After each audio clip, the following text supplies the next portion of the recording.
آغاز اسلام ہی سے اللہ رب العالمین نے مہینوں کی گنتی 12 رکھی ہے، اور یہ سارے مہینے اور ان میں شمار ہونے والے سارے دن اور ہفتے اللہ کی طرف سے ہیں، اور سب کے سب دن اچھے ہوتے ہیں، کوئی بھی دن، ہفتہ اور مہینہ برا نہیں ہوتا۔ ان تمام 12 مہینوں اور ایام میں وہ تمام نیک و صالح اعمال کیے جا سکتے ہیں جن کو اللہ رب العالمین نے اپنے بندوں کو کرنے کا حکم دیا ہے۔ لیکن انہی ایام اور مہینوں میں سے کچھ دن، گھڑیاں، ہفتے اور مہینے کو اللہ رب العزت نے اپنے افضل و رحمت سے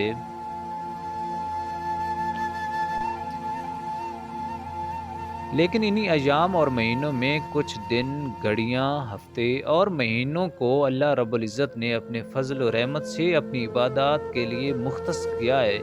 جس دن کی عبادت کی فضیلت اور ثواب دوسرے دنوں سے افضل قرار دیا جاتا ہے، اور اللہ اس خاص دن کی عبادت، قدر و منزلت اور قدر و قیمت اور اجر و ثواب کو دوسرے دنوں سے زیادہ رکھا ہے۔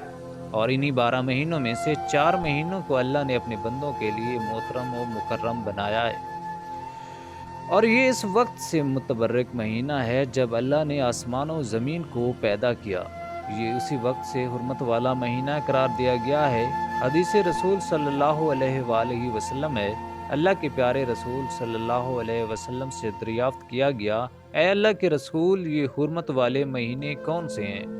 اللہ کے رسول حضرت محمد صلی اللہ علیہ وآلہ وسلم نے فرمایا، 4 ہیں، جن میں 3 جو مسلسل آتے ہیں، ذوالقعدہ، ذی الحجہ اور محرم، جبکہ چوتھا رجب المرجب کا مہینہ ہے۔ یہ 4 مہینے اللہ تعالیٰ نے مسلمانوں کے لیے محترم بنائے ہیں، اور ان مہینوں میں مسلمانوں کو گناہ و فسق و فجور، جنگ و جدل، قتل و غارت اور اپنے آپ پر ظلم کرنے سے منع کیا ہے۔ اللہ تعالیٰ نے ان مہینوں کو ادب و احترام والا مہینہ اس لیے بنایا تاکہ مسلمان ان ایام میں سکون قلب اور اطمینان کے ساتھ اللہ کے گھر بیت اللہ شریف کا سفر کر سکیں اور حج جیسی عظیم عبادت کو پورا کر سکیں۔ اس لیے اللہ تعالیٰ نے مہینے میں مسلمانوں کو بعض چیزوں سے رکے رہنے اور بعض خاص عبادتوں کے کرنے کا حکم دیا ہے، جیسے دشمنوں سے جنگ کی ابتدا نہیں کرنی چاہیے، لیکن اگر دشمن اچانک حملہ کر دے اس کا دفاع کر سکتی ہیں۔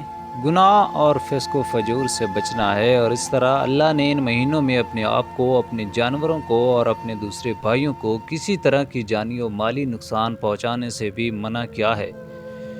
ان حرمت والے 4 مہینوں میں بہت سارے نیک اعمال کرنے کی ترغیب بھی دی گئی ہے، جس کی فضیلت اور احکام و آداب قرآن و حدیث میں بے شمار بیان کیے گئے ہیں، جس کا علم رکھنا اور سمجھنا عام مسلمانوں کے لیے بے حد ضروری ہے۔ آج مسلمانوں کی اکثریت ان ایام اور حرمت کے آداب والے مہینوں کی فضیلت سے ناواقف ہیں۔ آج کے مسلمان اس مہینے کی آداب و احکام اور اس کے فضائل و اعمال جاننے کی کوشش تک نہیں کرتے، اپنے اسلامی کیلنڈر کو نہیں پڑھتے۔ مسلمانوں کو اس بات کا علم نہیں کہ ان کا اسلامی مہینہ کب سے شروع ہوتا ہے اور کب ختم ہوتا ہے، اور کون سا مہینہ سال کا آخری مہینہ ہوتا ہے۔ قمری، ہجری سال، تاریخ اور مہینے کی گنتی معلوم نہیں۔ یہ متبرک اور محترم مہینہ کب آتا اور کب اور کیسے چلا جاتا ہے، انہیں اس کی خبر تک نہیں ہوتی۔ حضرت عمر فاروق رضی اللہ تعالیٰ عنہ کے دور خلافت سے ہی ہجری مہینے کی گنتی کی ترتیب دے دی گئی تھی۔